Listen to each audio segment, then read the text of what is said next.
Yeah, I signed for the loan in her name. She won't know the difference. I froze inside the fitting room, recognizing my husband's voice on the other side of the thin wall. He was laughing, telling his mistress how he'd fooled me. I pulled out my cell phone, activated the voice recorder, and calmly stepped out to face them. One word, and his face went white as a sheet of paper. Layla Vance was walking through the shops at Willow Creek slowly, moving as if through a fog. It had been a rough day at work. She'd spent the morning digging through a mountain of paperwork, followed by 3 hours of customer complaints, and then found out over lunch that the accounting department had messed up the numbers again. Her head was pounding, her shoulders ached, and all she wanted was to get home, kick off her heels, and crash on the sofa. But on the way, she remembered that the trench coat she'd worn for the past 4 years was completely shot. The sleeves were frayed, the lining had split along the seam, and the dark green color had faded into an unrecognizable mess. I need to buy a new one, Layla thought, turning toward the mall entrance. She didn't usually like shopping, especially on a Friday evening when the place was packed with tired people rushing to beat closing time. But today, for some reason, she felt like treating herself. Maybe it was a premonition, or maybe just the sheer exhaustion of her monotonous life. Work, home, work, home. Marcus, her husband, had been completely withdrawn these last few months. He came home late, answered questions with one-word replies, and disappeared on weekends, claiming it was either a fishing trip or a guy's night. Layla had always chalked it up to stress. His job was demanding, and Marcus had always been a quiet man anyway. The automatic doors slid open with a soft hiss. Inside, it was warm and bright, smelling of coffee from the nearby cafe and fresh pastries. People hurried back and forth with shopping bags. Children ran between the displays, and soft music played somewhere in the background.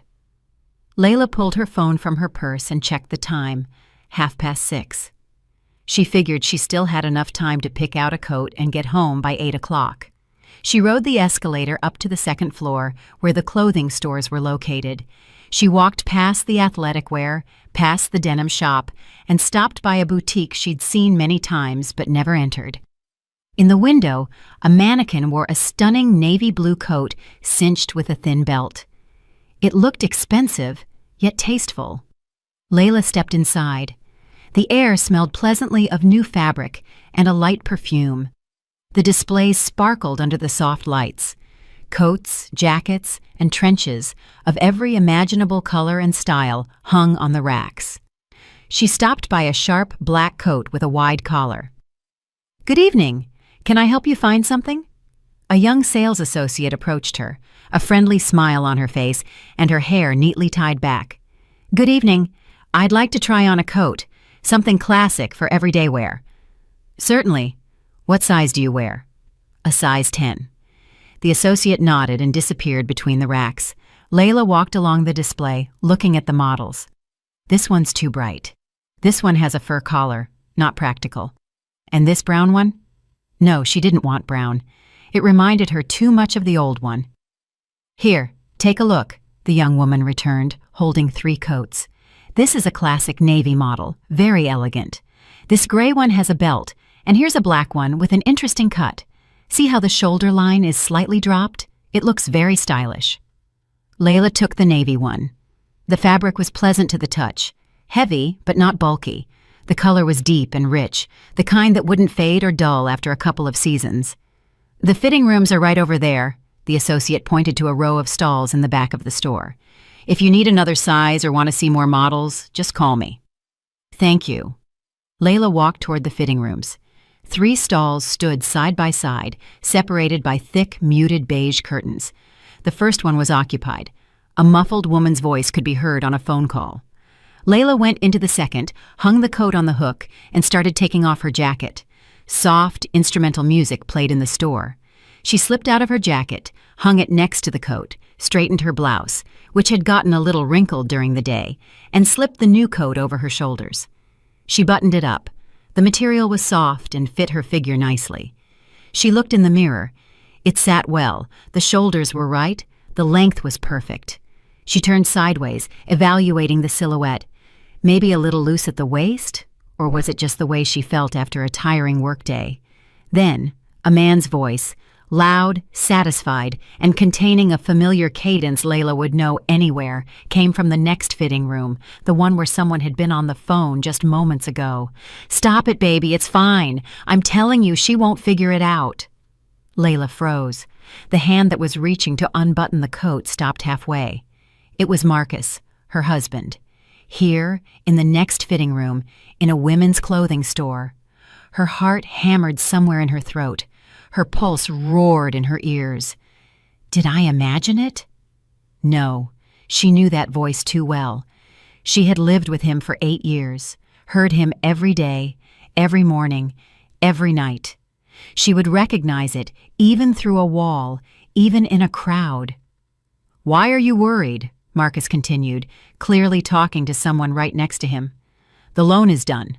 The money's already on the card, under her name, naturally. My credit is trash after that car incident, remember? But Layla's is spotless, clean as a whistle. The bank didn't even really check the documents, just for show. They called once, confirmed the details, and that was it. The money was transferred." A cold chill spread through Layla's body.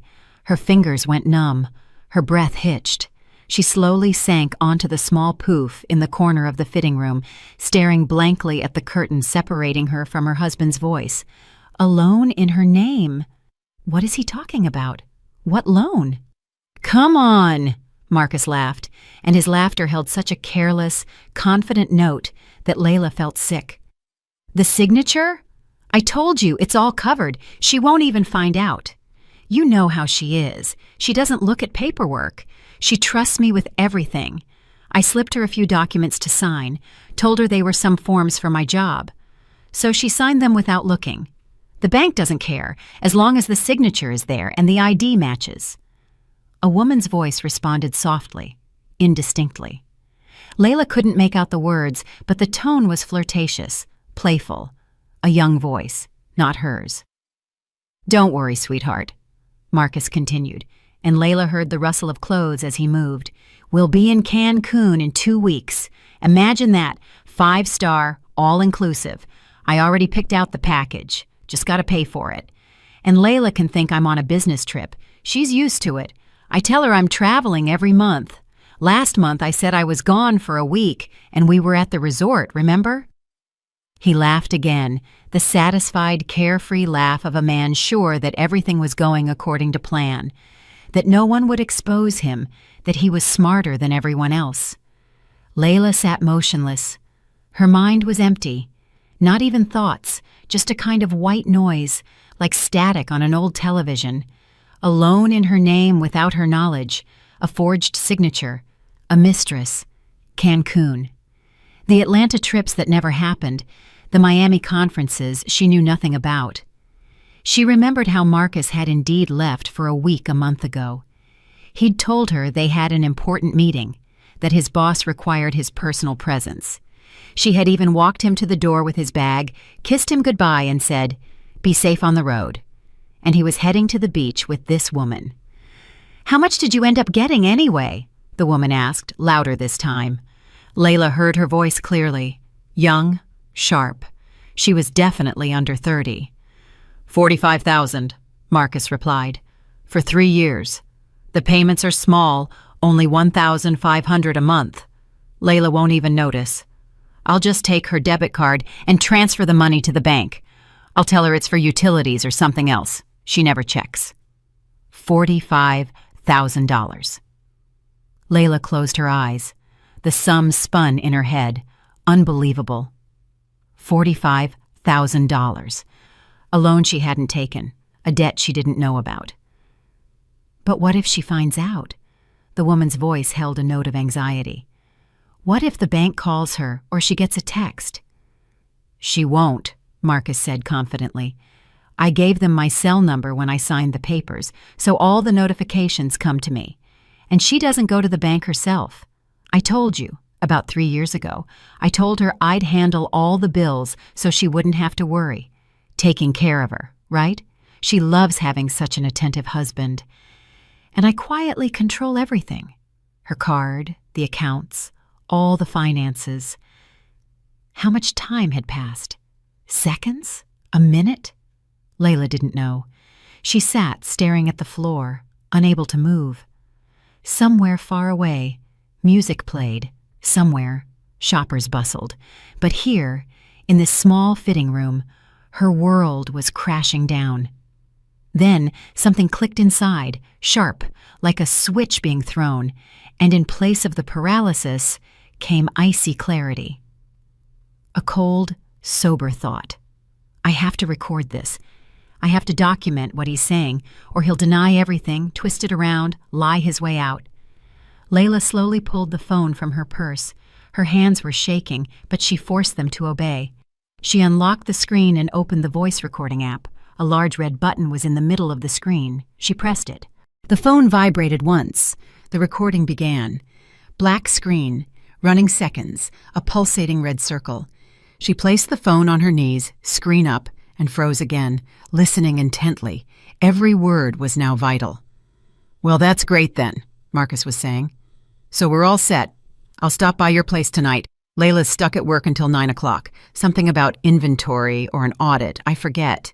We can relax, have some wine, watch a movie, and first thing tomorrow I'll go to the bank and transfer some of the money to my account, and it's a done deal.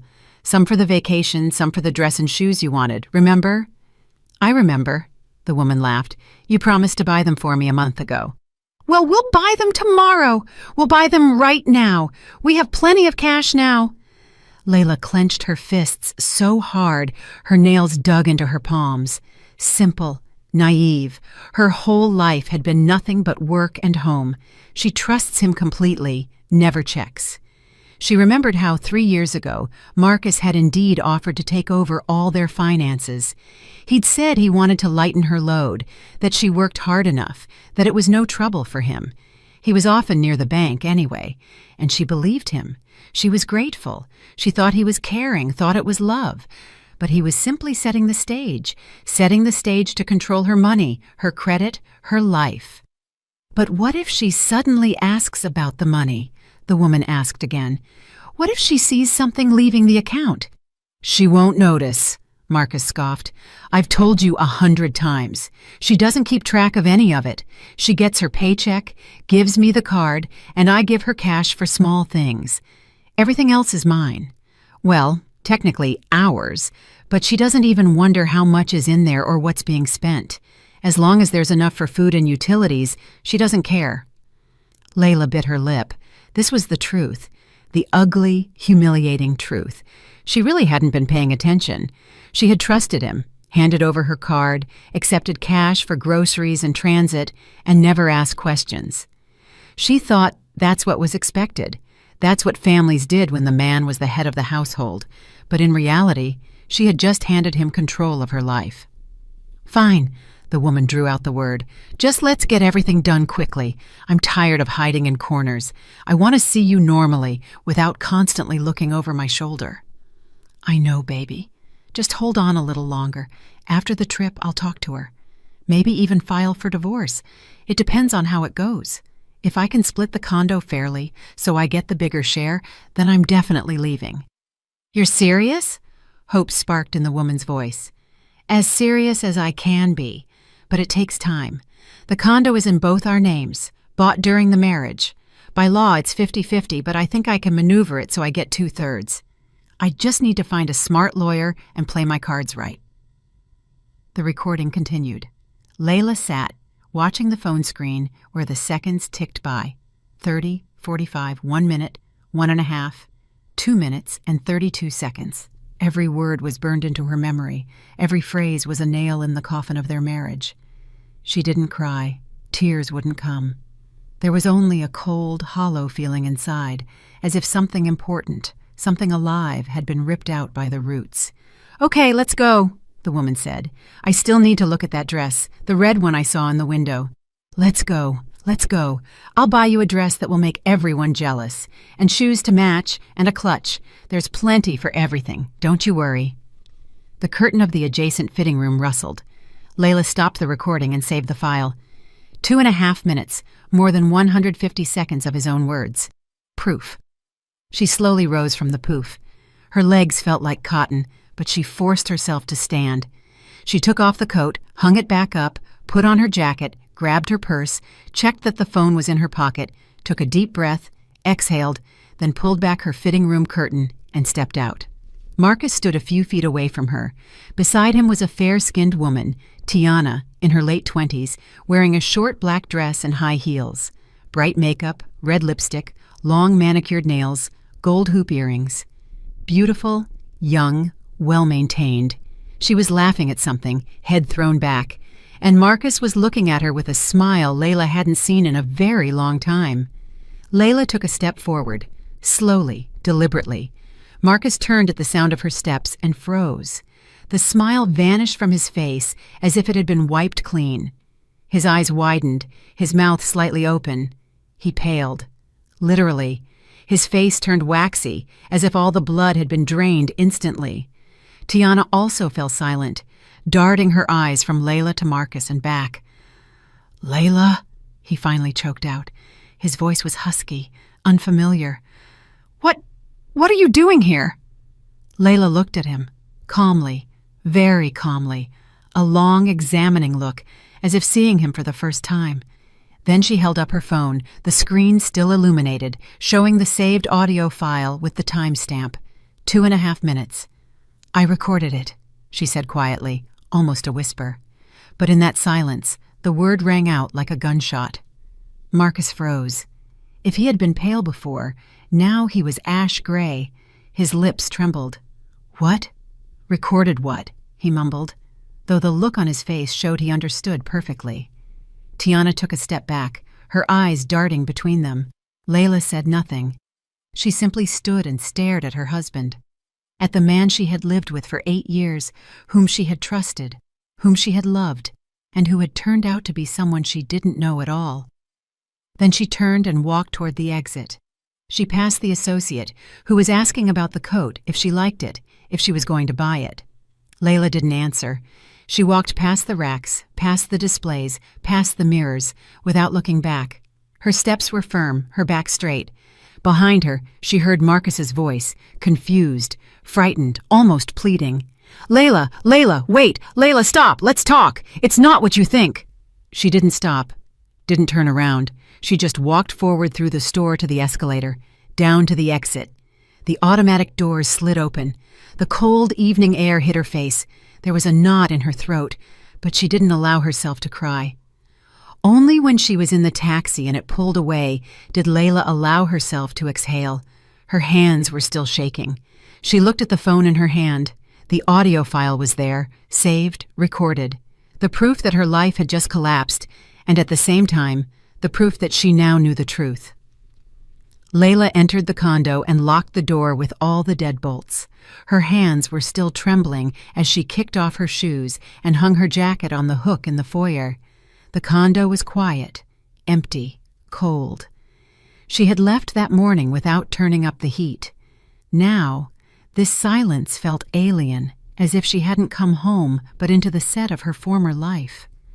She walked into the bedroom, sat on the edge of the bed, and only then felt herself completely break. The knot in her throat swelled. Her breathing became ragged. Tears streamed down her face, bitter, burning. Layla covered her face with her hands and wept, uninhibited, sobbing like a child. 8 years. 8 years of life with a man she turned out not to know at all. 8 years of trust, care, and shared plans. She remembered meeting him at a mutual friend's birthday party. Marcus had seemed reliable, calm, serious, not the type to speak without thinking. He courted her beautifully. Flowers, movies, evening strolls. A year later, he proposed. 6 months after that, they had a modest but warm wedding with close friends and family. And now, this. A loan in her name, a mistress, lies about business trips, plans for divorce and condo division, and his voice, careless, mocking.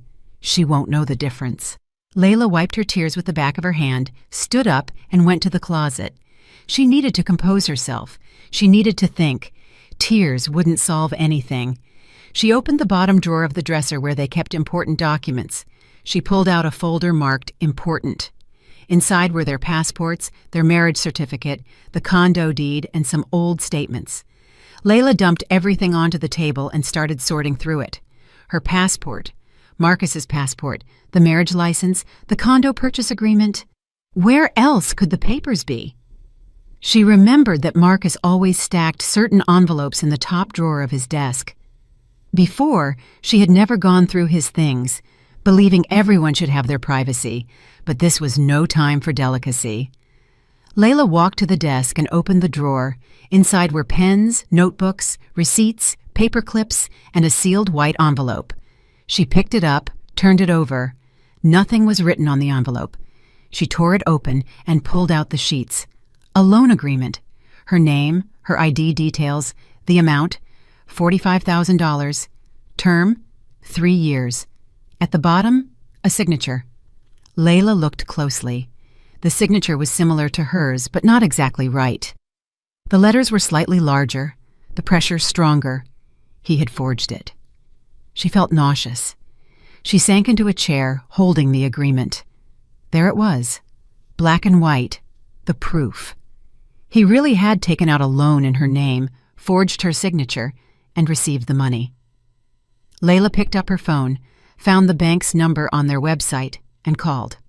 Long rings, then an automated voice offering to press numbers to select a service. She pressed 0 to connect with an operator. "Good evening, Fidelity Bank. My name is Denise. How may I help you?" a pleasant female voice asked. "Good evening. My name is Layla Vance. I want to check on a loan that may have been taken out in my name." "I can check that for you. Please provide your social security number and date of birth." Layla dictated the information.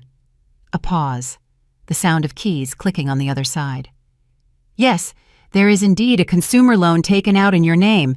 The amount is $45,000. The date of issue was October 23rd, 3 days ago." 3 days ago. Layla closed her eyes. It was very recent. He hadn't even had time to spend all the money. "Tell me, can I dispute this loan? The thing is, I didn't sign for it. The signature is not mine." "I understand your situation.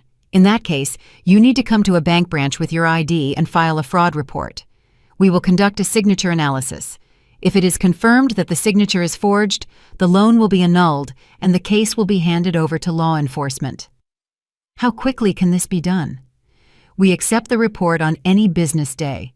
The analysis usually takes between 5 and 10 business days. Come in first thing in the morning, ideally right when we open, to avoid a wait." "Okay, thank you." "You're very welcome. Call us if you have any questions." Layla hung up. First thing tomorrow, the bank. But that wasn't enough. She needed to go to the police too. She needed to document everything officially, so he couldn't wriggle out of it.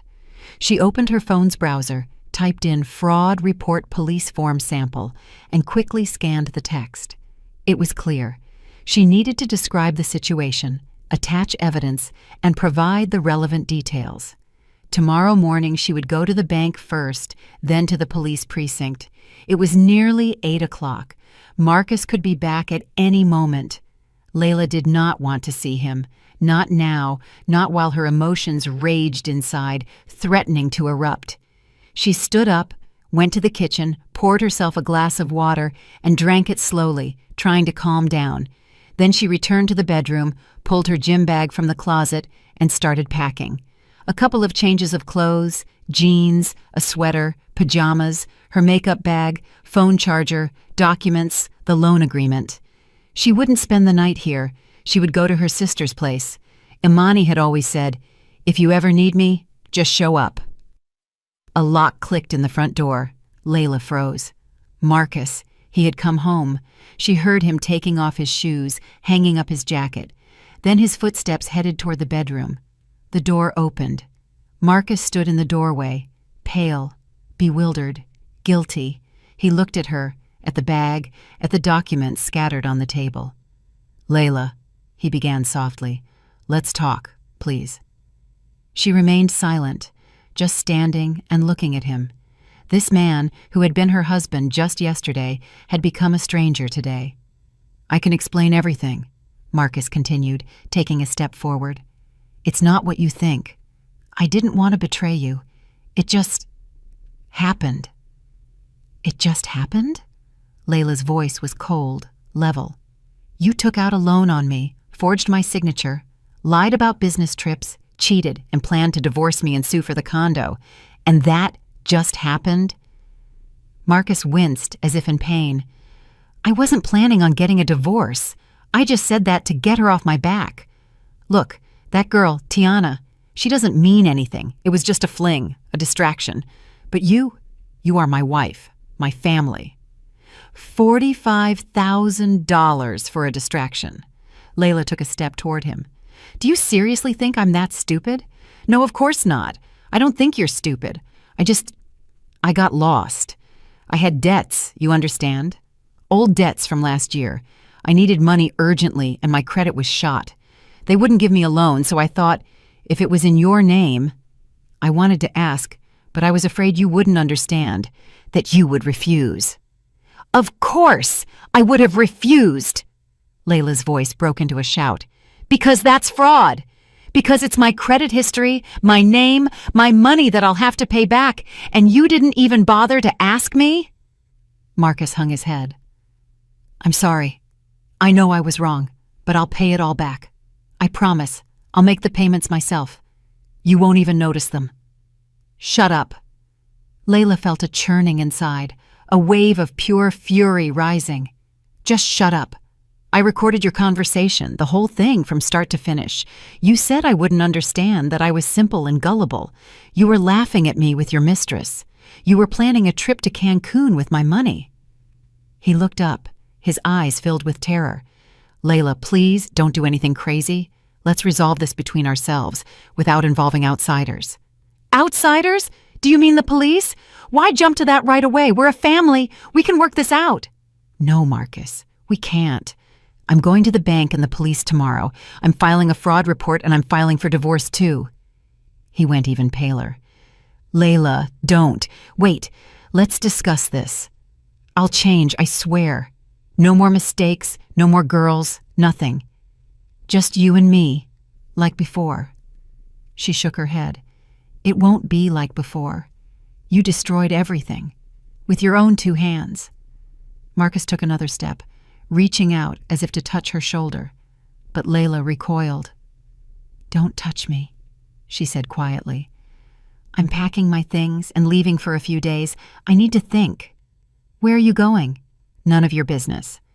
She zipped up the bag, slung it over her shoulder, and grabbed her phone and documents. Marcus stood helpless and bewildered in the middle of the room. Layla walked past him without a glance. "Layla, please," his voice cracked. "Don't leave like this. Let's at least talk calmly tomorrow morning." She stopped at the door and looked back. "Tomorrow morning, I'll be at the bank, and then the police station. If you want to talk, you can talk to the detective." And she walked out. It was dark and cold outside. Layla pulled out her phone and dialed her sister's number. Imani answered on the 3rd ring. "Hey girl, what's up?" "Imani, can I come over? To stay the night?" "Of course. What's wrong? You sound off." "I'll tell you later. I'm heading out now." "All right, I'll be waiting. Do you have your key?" "Yes." "Then hurry on over. I'll put the kettle on." Layla hailed a taxi, climbed into the back seat, and closed her eyes.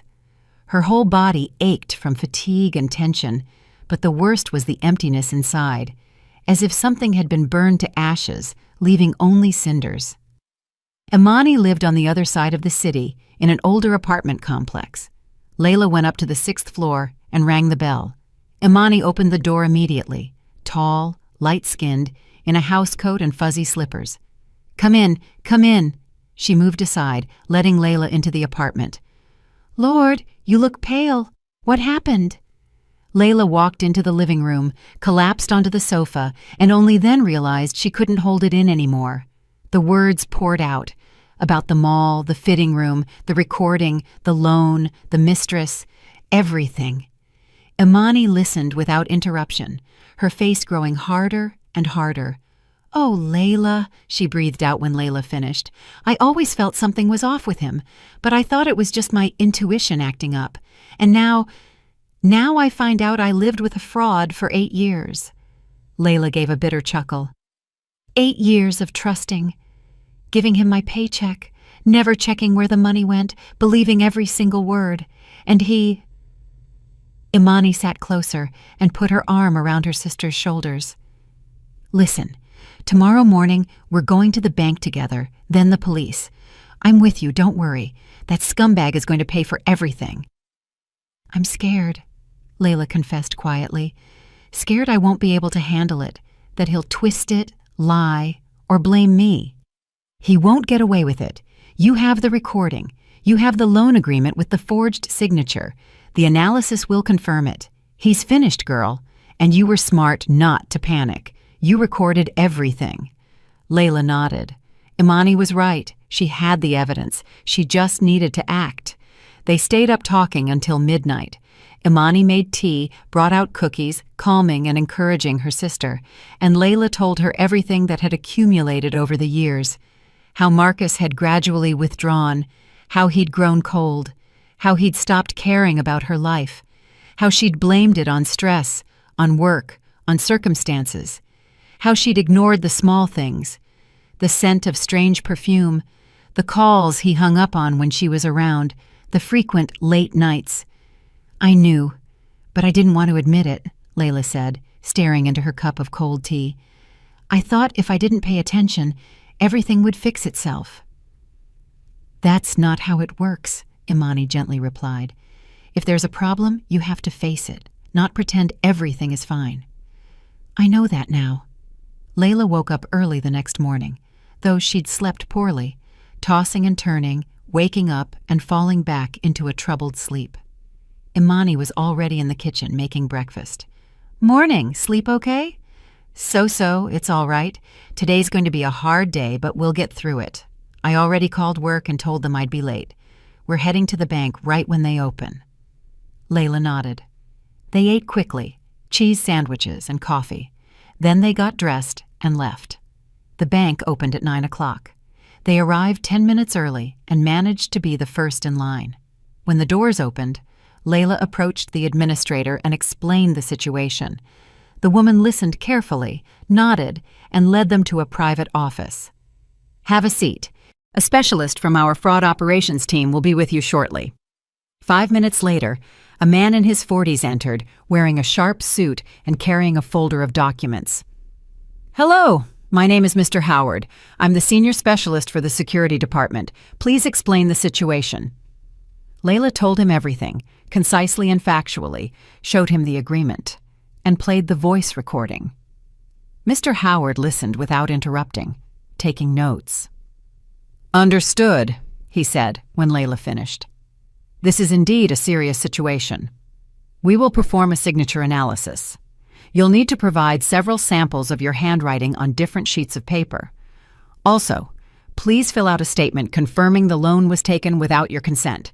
If the analysis confirms forgery, the loan will be annulled, and we will forward the case to the police." "How long will this take?" "The analysis is 5 to 7 business days. We will contact you immediately once we have the results." Layla wrote the statement and signed her name several times on blank sheets for the analysis. Mr. Howard neatly organized everything into the folder. "We will be in touch. Don't worry if the signature is truly forged, and I'm confident it is. The loan will be annulled." "Thank you." They left the bank. Layla felt that the first step had been taken. Now, the police. The precinct was a 10-minute drive away. They arrived, passed through the security checkpoint, and went up to the second floor. The desk officer directed them to a detective's office.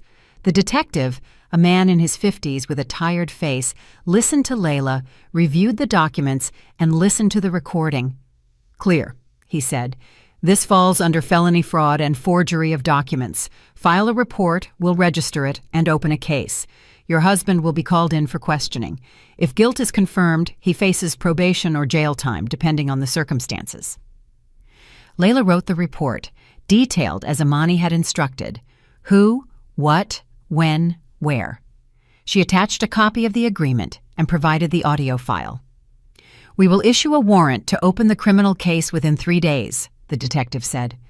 "You will be called in as the victim for testimony, and your husband as the suspect." "All right." When they left the precinct, Layla felt a strange sense of relief. Everything was official. Everything was documented. Now it wasn't just her word against his. Now it was the law. "You did good," Imani said, hugging her sister. "You're doing everything right. Thanks for being with me. Always." That evening, as Layla lay on Imani's sofa, Marcus called. She didn't answer. He called back, and again. She blocked his number. An hour later, a text came from an unfamiliar number.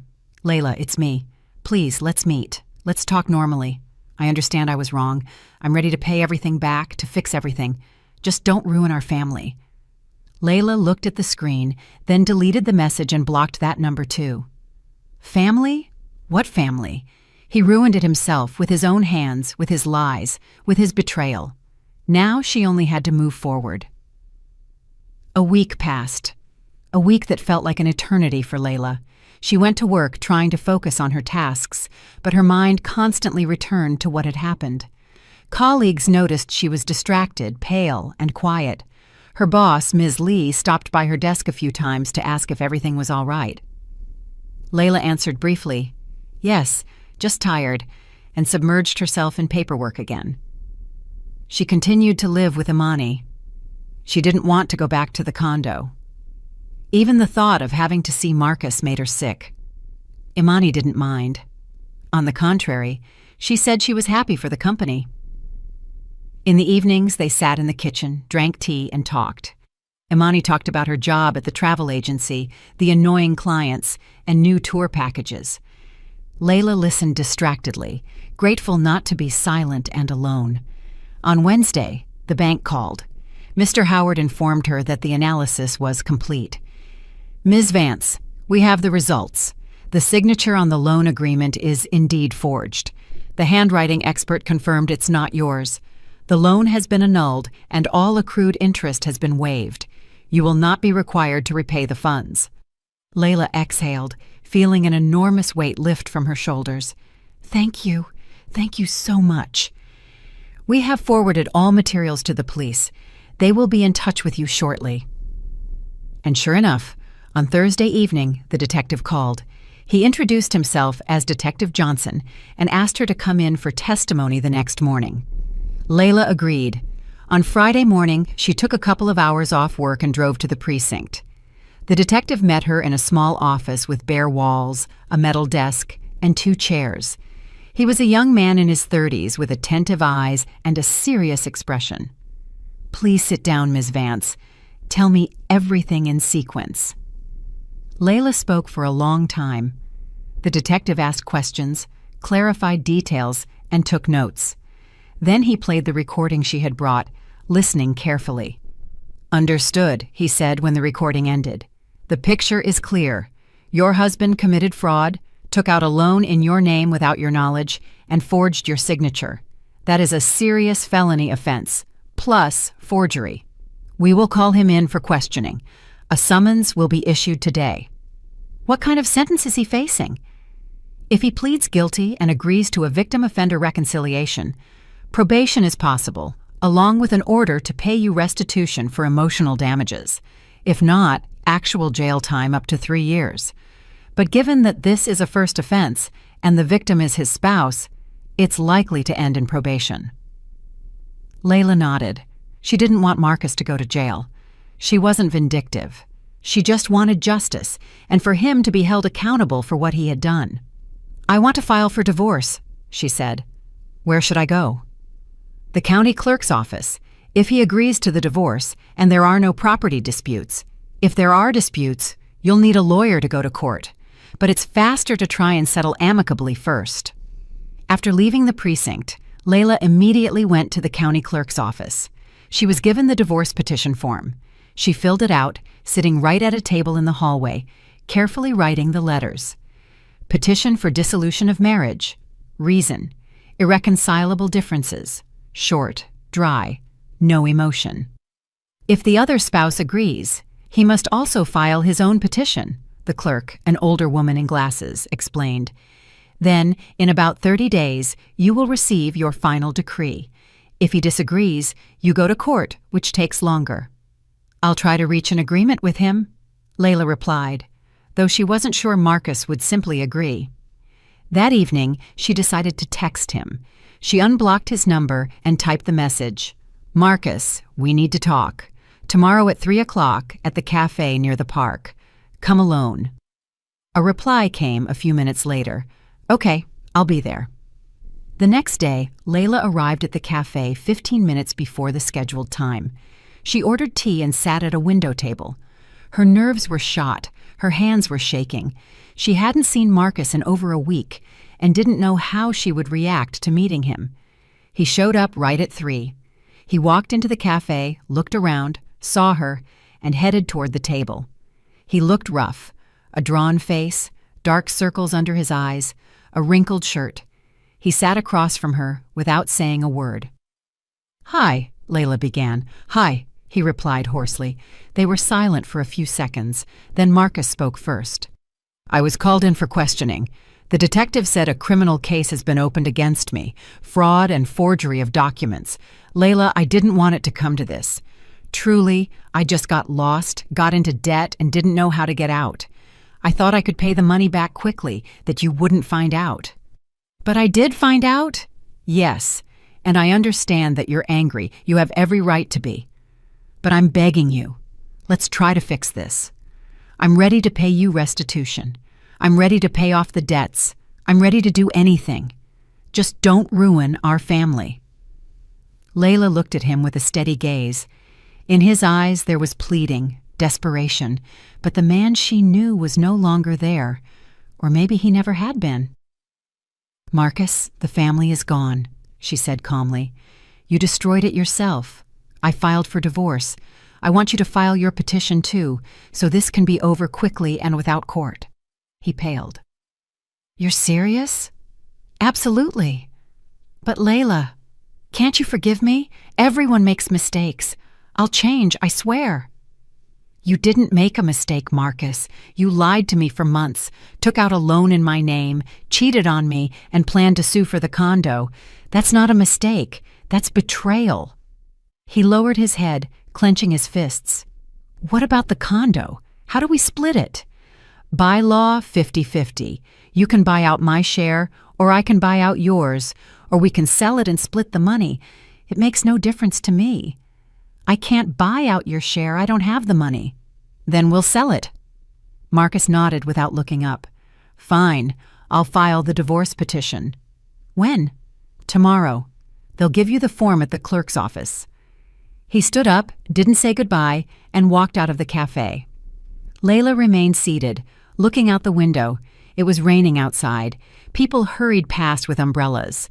Cars drove through puddles, splashing water. Life continued. 3 days later, Marcus was called in by the detective again. Detective Johnson offered him the chance to plead guilty and enter into a victim-offender reconciliation agreement with Layla. Marcus agreed. He signed all the documents, admitting that he took out the loan without his wife's knowledge, forged her signature, and agreed to pay Layla $10,000 in restitution. The detective issued a dismissal of the criminal case due to the reconciliation of the parties, but sentenced Marcus to 2 years of probation. This meant that if he committed another crime within those 2 years, he would go to jail. Layla learned about this from the detective's call. "Your husband pleaded guilty and agreed to reconciliation. The case is dismissed, but he received probation and is obligated to pay you $10,000. The funds must be transferred within 3 months." "Thank you," Layla said. She felt no triumph, no malice, only exhaustion and relief that this nightmare was finally ending. On Monday, Marcus filed his petition for divorce. A month later, they received their final decree. Layla went to the county clerk's office alone, received the document, and walked out into the street. The weather was clear. The sun broke through the clouds. She looked at the decree. Seal, signature, the official end of an 8-year marriage. That evening, her friends Shayla and Nicole, whom she'd known since college, invited her out. They met at a small restaurant downtown, ordered wine and appetizers. "To your freedom," Shayla, red-haired, cheerful, and always supportive, raised her glass. "To a new life, and to never getting involved with jerks like that again," added Nicole, serious and direct. Layla smiled. For the first time in a long time, she smiled genuinely. "Thank you, girls. I couldn't have gotten through this without you."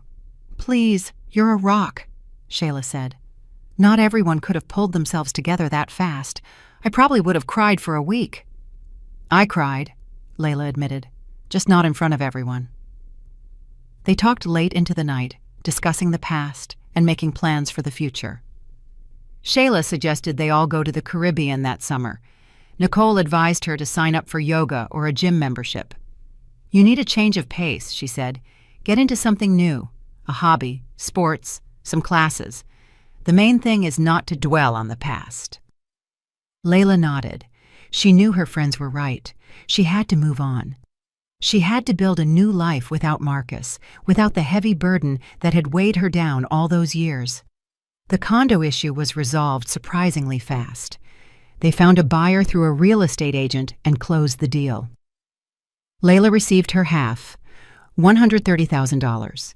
This was enough to rent a small one-bedroom apartment on the edge of the city, with some left over for the first few months. The move was quick. Imani helped her gather her things and pack boxes. They went to the old condo on a Saturday morning when Marcus wasn't home. Layla only took her clothes, books, a few photos, and the dishes she had bought herself years ago. She left everything else. She didn't want anything that reminded her of the past. The new apartment was small but cozy. The windows faced the courtyard, where old oak trees grew and a children's swing set stood. Layla arranged her things, hung curtains, and placed a pot of African violets, a gift from Imani, on the windowsill. "Well," Imani said, looking around the room, "now this is your home, yours and only yours." Layla hugged her sister. "Thank you for everything." "Don't mention it. We're family." That evening, after Imani left, Layla was alone. She sat on the sofa, pulled a throw over herself, and just sat, staring out the window. It was getting dark outside. Lights came on in the windows of the neighboring buildings. Somewhere children were playing, a dog barked, a car drove by. Quiet, peaceful. No one was lying, cheating, or betraying. She pulled out her phone, opened her notes, and wrote a list of things she wanted to do. 1. Sign up for Spanish classes. 2. Go to the ocean. 3. Find a new hobby. 4. Learn to trust myself. Then she put the phone down and closed her eyes. An entire life lay ahead of her, new, unknown, frightening, and at the same time, exciting. A life in which she made her own decisions, was responsible for her own actions, and built her own happiness. And that was beautiful. 3 months passed since the divorce. Layla gradually got used to her new life, though it wasn't easy at first. In the morning, she woke up in her small apartment, brewed coffee in her tiny kitchen, looked out the window at the courtyard with the oak trees, and was surprised every time by the quiet. No shouting, no tension, no anxious waiting for her husband to come home and what lie he would tell this time. Work still took up most of her day. Layla tried to bury herself in her tasks. It helped her avoid thinking about the past. Her colleagues noticed the change. Ms. Lee once stopped by her during lunch and sat opposite her. "Layla, you've changed," she said, thoughtfully. "You seem calmer, more confident somehow. I don't know how else to put it." Layla smiled. "Maybe I have changed. A lot has happened lately. I'm happy for you. Keep up the good work." Marcus transferred the first payment of the restitution, $3,000. Layla received the transfer notification and felt nothing. No anger, no satisfaction, just a statement of fact. The money had arrived. His mistress, Tiana, disappeared right after everything came out. Imani once mentioned seeing Marcus alone at the mall, looking disheveled with a dull look in his eyes. Layla didn't ask for details. She didn't care. In early November, Layla signed up for Spanish classes. She had always wanted to learn, but Marcus had discouraged her, saying it was a waste of time, that she wouldn't need it, that she should just stay home and rest. Now, no one was discouraging her. The classes met 3 times a week in the evenings at a small learning center near her home. The group was small, 8 adults, all with different goals. Some were learning for work, some for travel, and some just for themselves. The instructor was an energetic woman in her mid-40s with a short haircut and lively eyes. She didn't just teach grammar, she talked about culture, countries, and people. The lessons were easy and stress-free. Layla quickly immersed herself, doing homework in the evenings, listening to Spanish podcasts on her commute, and watching films with subtitles. The language came relatively easily. She still had her high school foundation. She just needed to refresh it and add practice. One day after class, one of the students approached her. A man in his 40s, tall, wearing glasses, with a pleasant, calm face. "Excuse me, may I ask you something?" he began.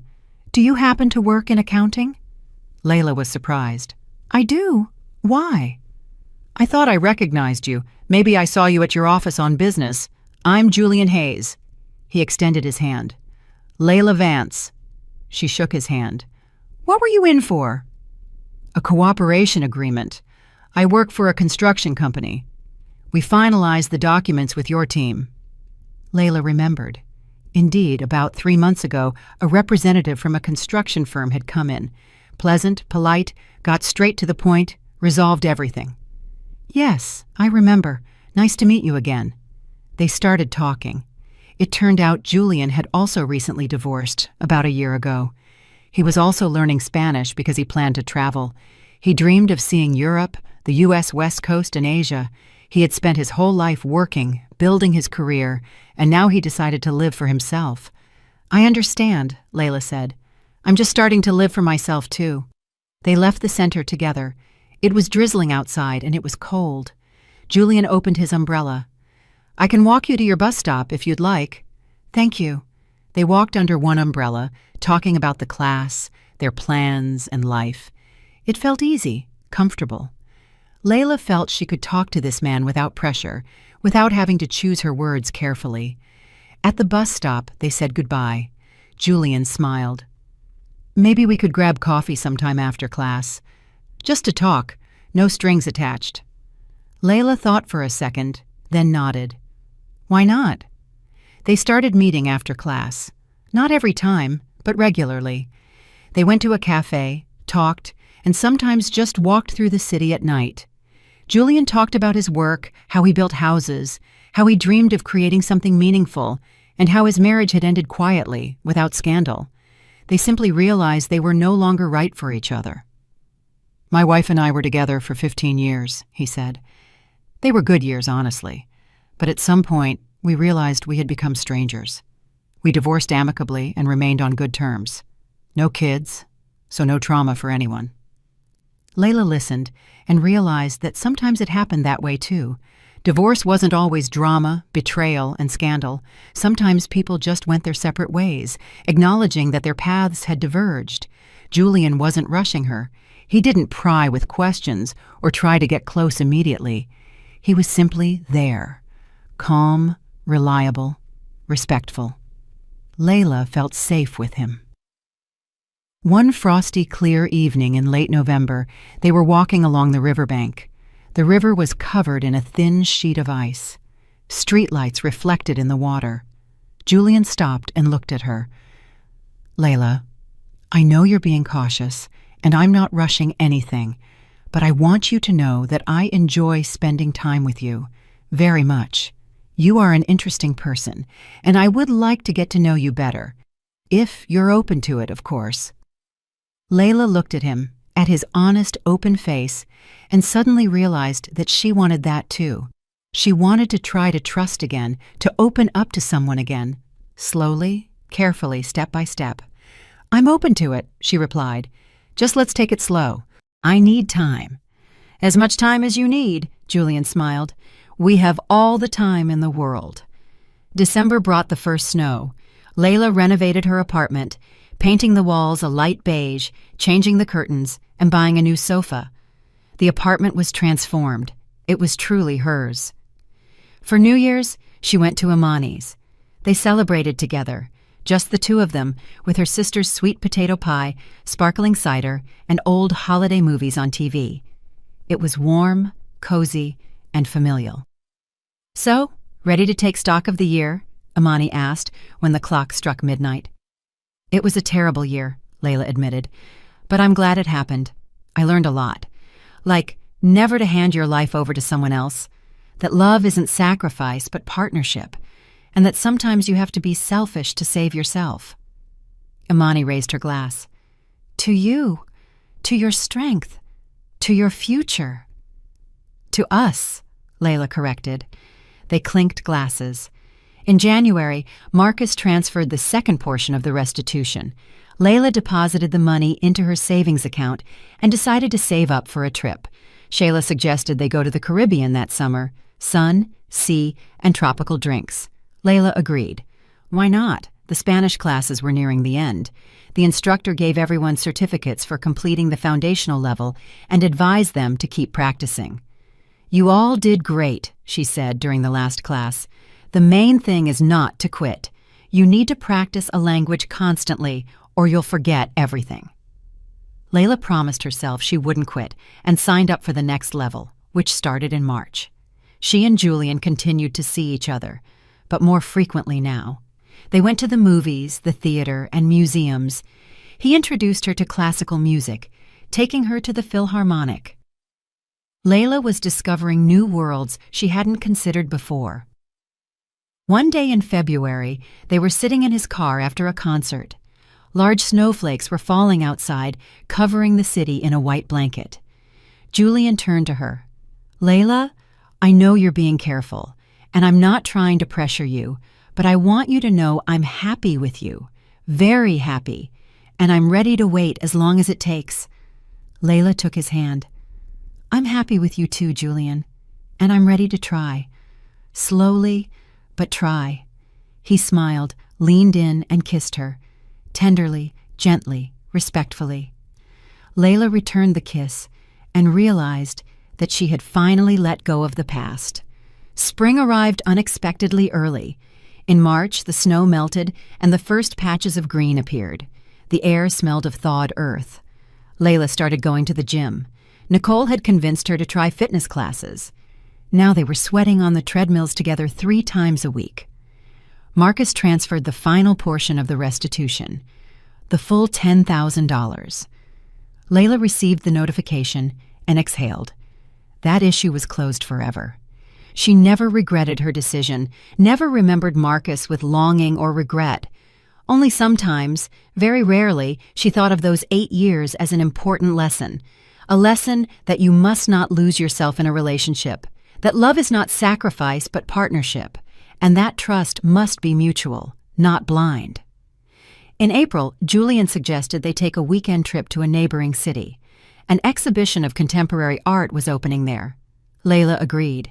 They drove in his car, stayed at a small boutique hotel, walked on unfamiliar streets, looked at paintings, and debated the meaning of abstract art.